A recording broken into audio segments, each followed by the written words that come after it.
Graça e paz, o Senhor nos abençoe mais um dia para refletirmos sobre a palavra de Deus. Parabéns a você, aniversariante. Jesus te abençoe muitos anos, que você viva muitos anos com fé em Deus. Se você tem um problema, não se esqueça, Deus é maior do que os problemas. E nós no final estaremos orando para você. A gente um dia está no Novo Testamento, no Velho, às vezes alguma data comemorativa, a gente está pregando. E hoje, seguindo o Velho Testamento, nós vamos falar sobre Samaria. Não é tão conhecido na Bíblia, a mulher samaritana, Samaria. Então a gente vai ver a história de Samaria e o que a Bíblia tem para dizer sobre essa região de Jerusalém, ou essa cidade chamada Samaria. Lê para nós o versículo, por favor. No 31º ano do reinado de Asa, rei de Judá, Omri tornou-se rei de Israel e reinou 12 anos, 6 deles em Tirza. Por 70 quilos de prata, ele comprou de Semer a colina de Samaria, onde construiu uma cidade, a qual chamou Samaria, por causa de Semer, o nome do antigo proprietário da colina. 1 Reis 16, 23 e 24. Amém. Os samaritanos achavam que eles eram as pessoas certas, e os judeus também. Havia uma briga aí. Os judeus tinham o seu templo no Monte Sião, e os samaritanos no Monte Gerizim. Para Jesus Cristo, o verdadeiro adorador era judeu ou samaritano? E qual o lugar próprio para adoração? Então havia essa briga entre samaritanos e judeus, e não ver essa história, como se deu essa briga, essa inimizade. E aqui a gente viu como surgiu Samaria, né? E vamos, né, tentar entender. O nosso tema é adorar o Pai em espírito e em verdade. Vamos falar junto? Adorar o Pai em espírito e em verdade. Pegando a história na sequência dos reis de Israel, que a gente está estudando os reis de Israel, nós chegamos em Onri, né? Vamos ver que o rei Zine mata Elá, quando ele estava bêbado, assume o trono por um breve período, e Onri, comandante do exército, é eleito como o rei, e ele invade Tirza, né, a capital de Tirza, para pegar Zine, e Zine queima o palácio e morre queimado. Então, Onri assume o reinado. E ao assumir o reinado, né, isso aconteceu aí depois de 31 anos que rei Asa estava reinando, o rei do sul de Judá. Então, o que o Onri faz? Por 70 quilos de prata, que não é muita coisa, o rei Onri comprou de Semer. Então, o nome da pessoa que ele comprou esse monte, esse lugar, chama Semer. E ele, ao comprar esse lugar, ele resolveu dar um nome. Qual era o lugar? Qual o nome que ele deu? Samaria. Samaria, é homenagem a Semer, o nome do dono daquelas terras que ele comprou. Então, como surgiu Samaria? Surgiu aí.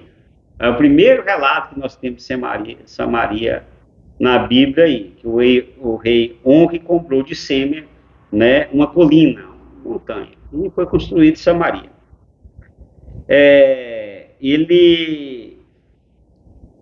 Onri reinou em Tirza 6 anos, e 6 anos ele reinou em Samaria. A partir daí, né, ao todo ele reinou 12 anos. Né, isso vai estar lá em 1 Reis 16. Então nós vamos ver que a partir daí, a capital do Reino do Norte se chama Samaria. E Samaria ficava bem na divisa ali, perto de Jerusalém, bem na divisa. Né, eu gosto muito de falar que o mapa de Israel parece muito com o mapa de Goiás com Tocantins. Ficava bem na divisa de Goiás e Tocantins. Para você ir lá para o norte, para Galiléia, onde Jesus morava, bem né, perto do bico do papagaio por ali, você tinha que o quê? Passar em Samaria.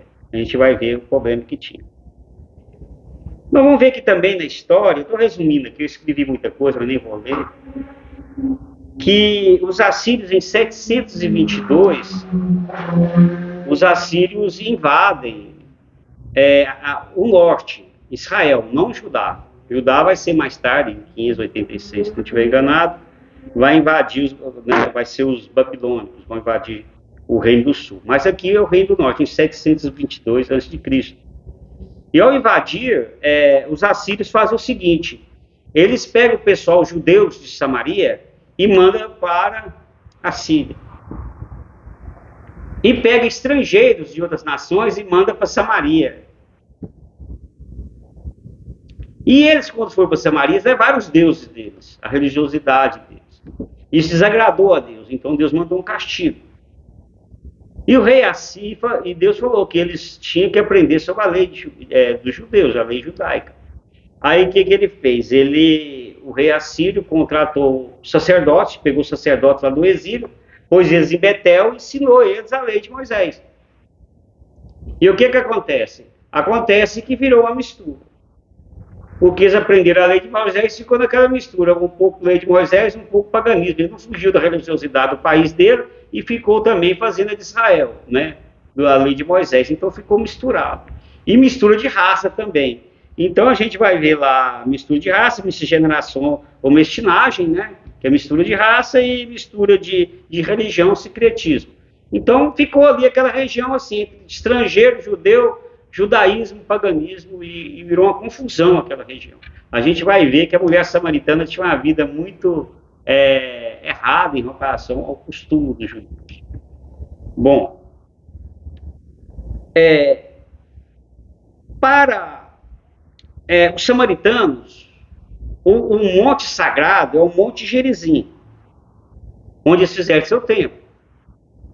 A gente sabe que para os judeus, o monte sagrado é o Monte Sião, onde é Jerusalém, onde é Jerusalém, foi lá que se instituiu, né, Davi levou o templo lá. Então ficou essa briga, onde é o local sagrado? É Gerizim, o samaritano, o judeu, Monte Sião, não é? Então ficou isso.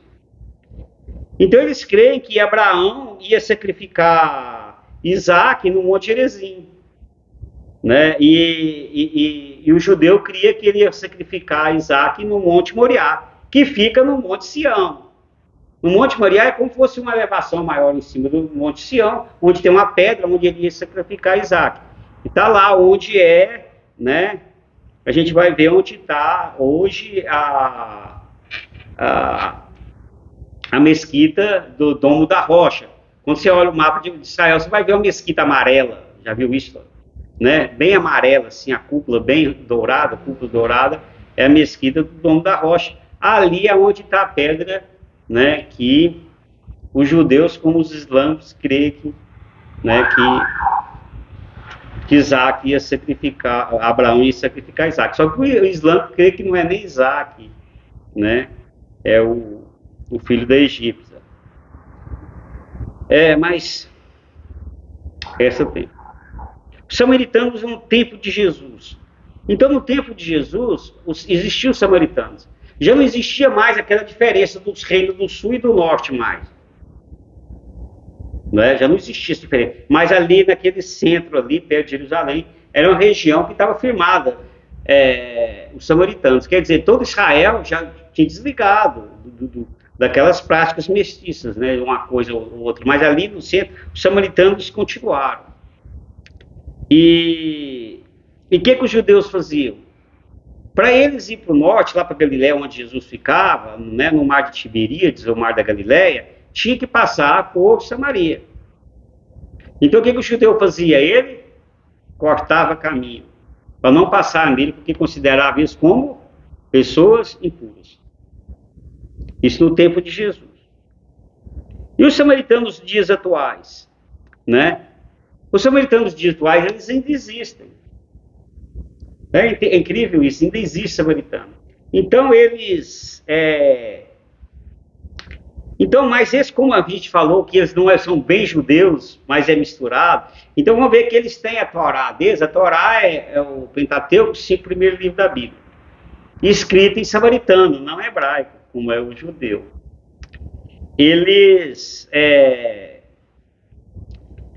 os seus filhos estudam junto com os judeus, eles celebram a Páscoa igual o judeu celebra, né? Mata, sacrifica tudo lá. Eles servem o exército dos homens judeus, do povo judeu, então bem misturado. Mas eles tem duas cidades lá que tem muitos samaritanos, que é uma cidade, eu não anotei o nome, porque também vocês não conhecem, não vai resolver. Um é perto de Tel Aviv e a outra cidade é perto do Monte Gerizim, próximo. Então essa cidade é onde está a sinagoga deles, onde eles fazem o sacrifício, até hoje. Né? Então há essa diferença ainda entre eles e tal. Por que eu falo isso? Porque para o judeu, ele só faz sacrifício de matar animal e tudo no templo, ele não faz fora do templo. E para ele, o templo é em Jerusalém, no Monte Sião, e o templo no Monte Moriá. E como não tem o templo, só tem um muro lá que a gente fala da alimentação, da Lamentações, para nós, né? O judeu é muro leste, eles não falam Lamentações, mas a gente fala. Então eles não fazem mais sacrifício. Mas o samaritano faz sacrifício porque ele não observa isso da lei, né? Que tem que fazer o sacrifício no templo. Então essa diferença eles estão lá até hoje. Então muitas vezes nós fazemos coisas ruins para a nossa vida sem sabermos que fazemos. Por exemplo, há um caminho que parece direito ao homem, mas o seu fim são caminhos de morte. Esse livro, a gente está sempre lendo isso aqui. Provérbios 16, 25. Honre transferiu a capital de Tisa para Samaria, ele não sabia que problema que estava criando, que seria uma região resistente ao verdadeiro culto a Deus. As outras regiões se desligaram do paganismo, mas eles foram resistentes.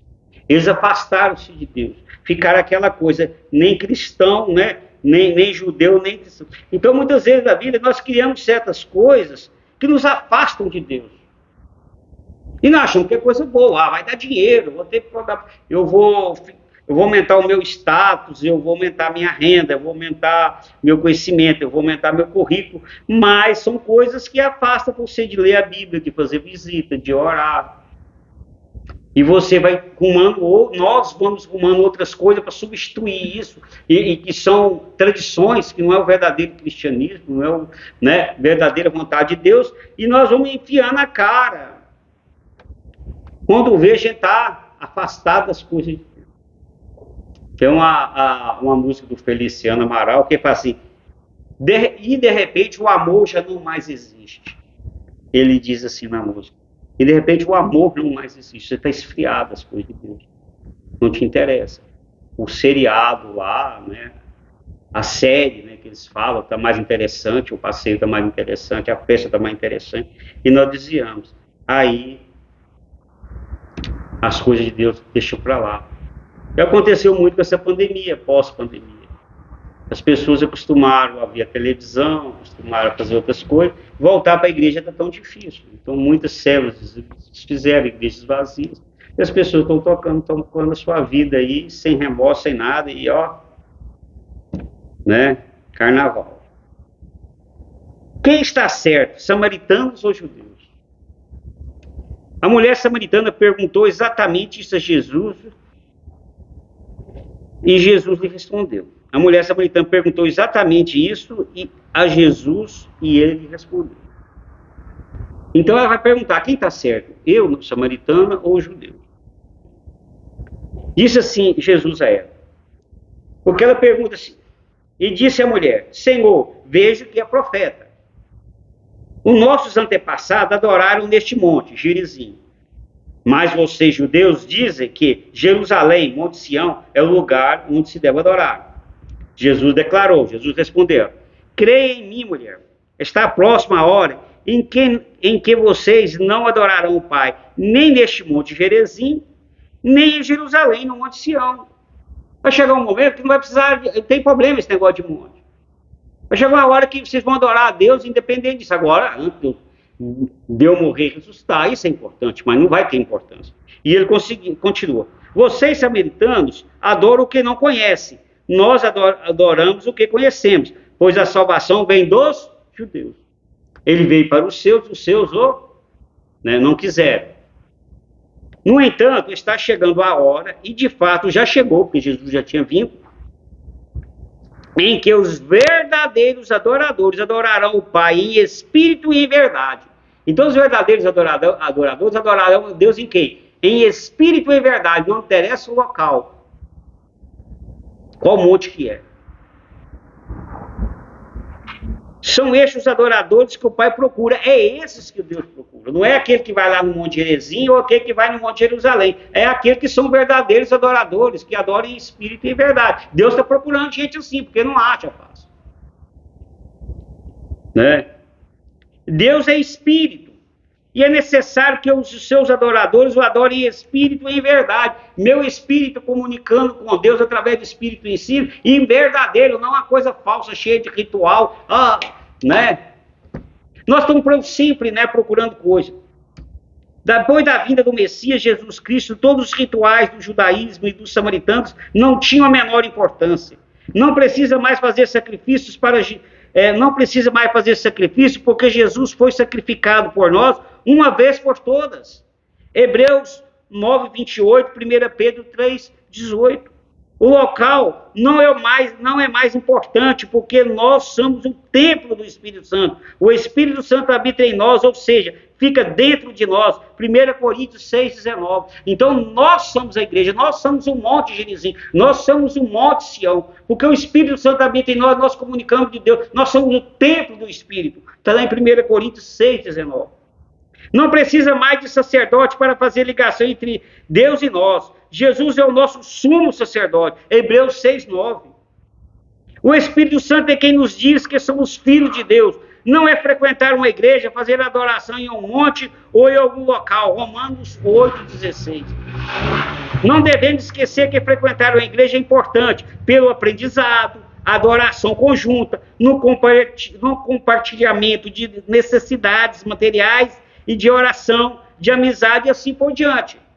Hebreus 10, 25 vai dizer, né? É bom que congregue. Mas não é frequentar uma igreja que você vai ser salvo e vai ter comunhão com Deus. Ela tem sua importância. Tanto é que o apóstolo Paulo fala que é importante frequentar, e eu falo que é. Uma brasa fora do fogo, acontece o quê? Esfria. Mas não é essa a importância toda. Então a gente está sempre procurando igreja. Qual a igreja que eu faço assim? Qual a igreja que eu vejo o Espírito? O Espírito Santo está em você, está em mim. Não está no templo. Será que não vai ter maturidade nunca? Será que nunca vamos amadurecer? Será que essa Bíblia nunca vai entrar na mente da gente?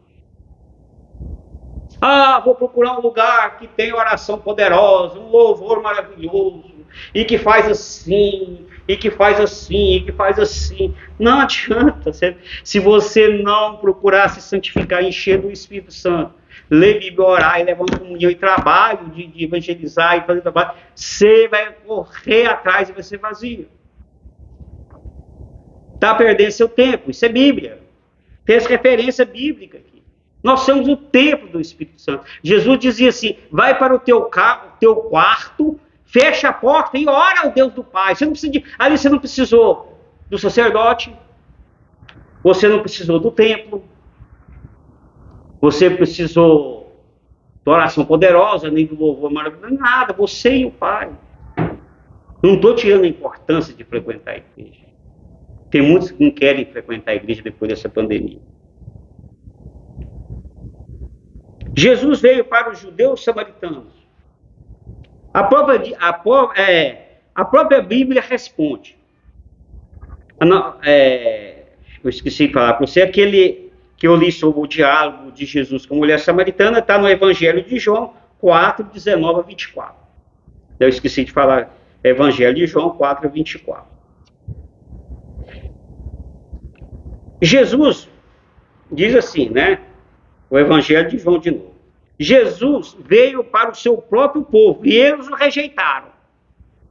Mas a todos que creram nele ou aceitaram, ele deu o direito de se tornar filhos de Deus. Então nós somos filhos de Deus através de quê? De todo aquele que o aceitou.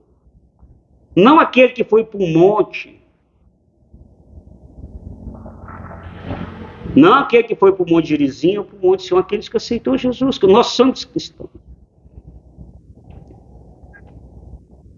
As pessoas estão sempre procurando uma instituição que diz que é melhor que os outros, e essas instituições que pregam isso, que tira essa importância de Jesus Cristo de aceitar, elas estão cheias, porque as pessoas adoram pertencer a um grupo e dizer, eu sou melhor que os outros não prestam. E a Bíblia não diz isso, que eu sou filho de Deus, que eu frequento a igreja, e sim porque eu aceito Jesus e tenho o Espírito Santo.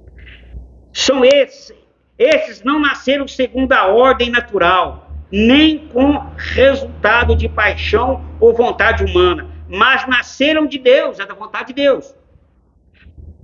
Assim, a palavra, o verbo, logos, se tornou ser humano, que é Deus, carne e osso, e habitou entre nós. Ele era cheio da graça e verdade, e vimos a sua glória, a glória do Filho único de Deus, é Jesus Cristo. Evangelho de João 1, de 11 a 14. Eu li na NVT. Tradução NVT, que é a melhor para esse texto. Então, nos tornarmos filhos de Deus, ter comunhão com Deus, aceitar Jesus, ter a ação do Espírito Santo.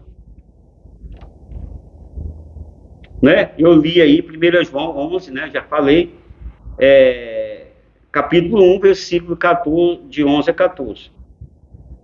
E Jesus veio para todos, judeus, samaritanos, você e sua família. Jesus morreu e ressuscitou para salvar a todos, inclusive você e sua família. O que você está esperando? Aceite Jesus em seu coração, receba a vida eterna e a bênção para você e sua família.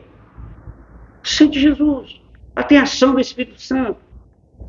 E você vai procurar uma instituição que você se adapta melhor.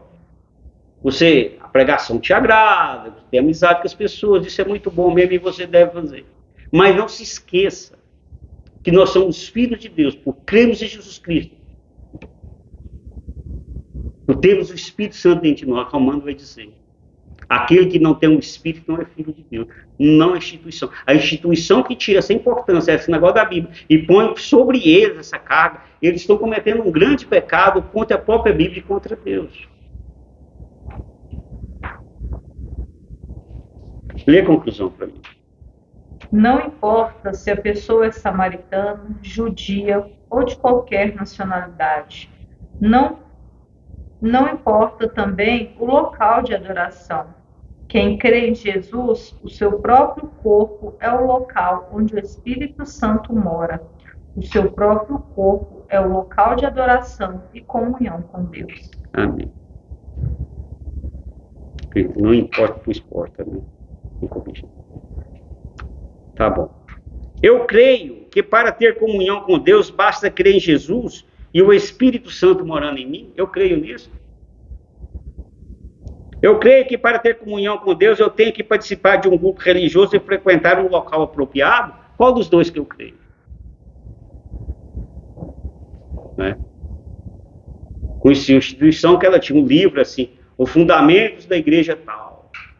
Eu não achava aquilo muito importante. Então, eu fui excomungado. Vamos estudar a nossa história. Eu quero estudar a história de Jesus. Não quero estudar a sua história.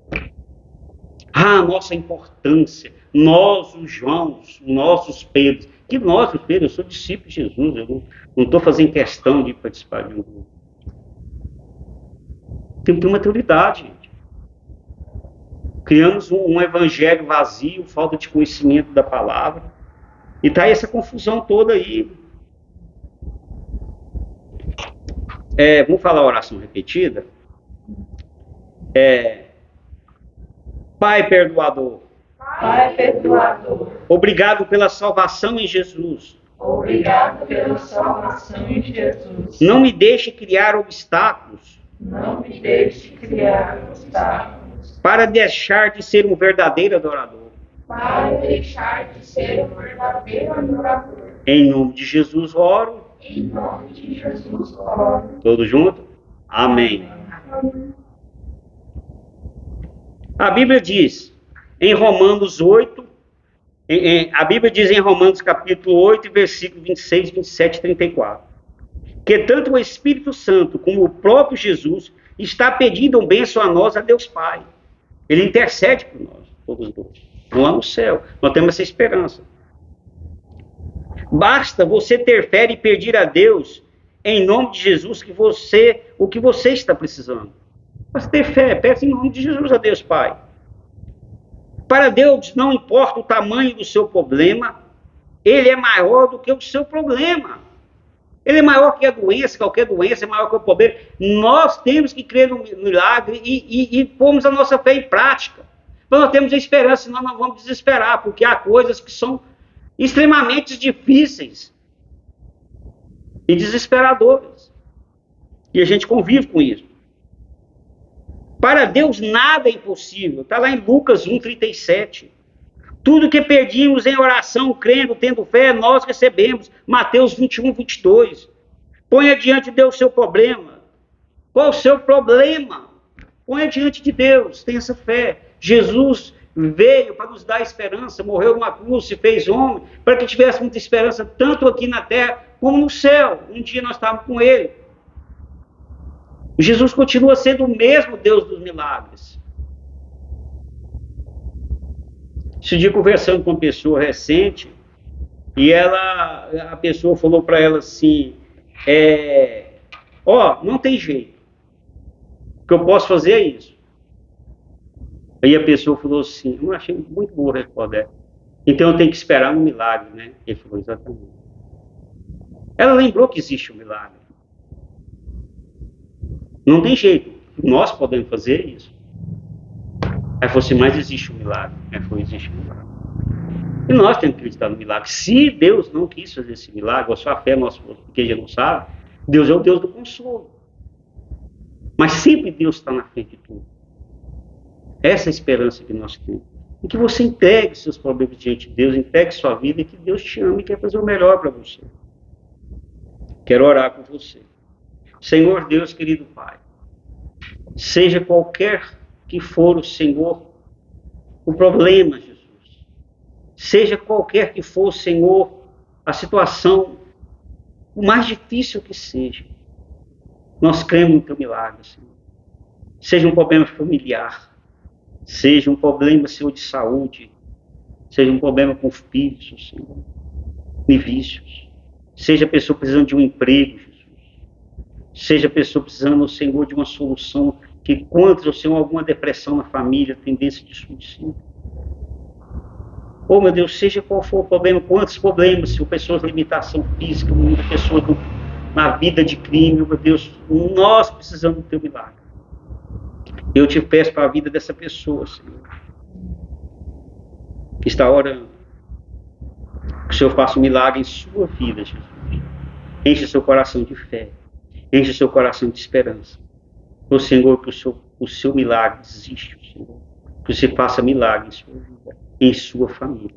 É tudo que nós pedimos em nome do Teu Filho Jesus. Amém? Amém. Ora, o Pai Nosso e a bênção final. Oremos o Pai Nosso. Pai nosso que estás no céu, santificado seja o vosso nome. Venha a nós o vosso reino. Seja feita a vossa vontade, assim na terra como no céu. O pão nosso de cada dia nos dai hoje. Perdoai-nos as nossas ofensas, assim como nós perdoamos a quem nos tem ofendido. E não nos deixeis cair em tentação, mas livrai-nos do mal. Porque vosso é o reino, o poder e a glória para sempre. Amém. O Senhor te abençoe e te guarde. O Senhor faça resplandecer o seu rosto sobre ti e tenha misericórdia de ti. O Senhor sobre ti levante o teu rosto e te dê a paz. E até a próxima, em nome de Jesus, e Jesus te abençoe. Amém.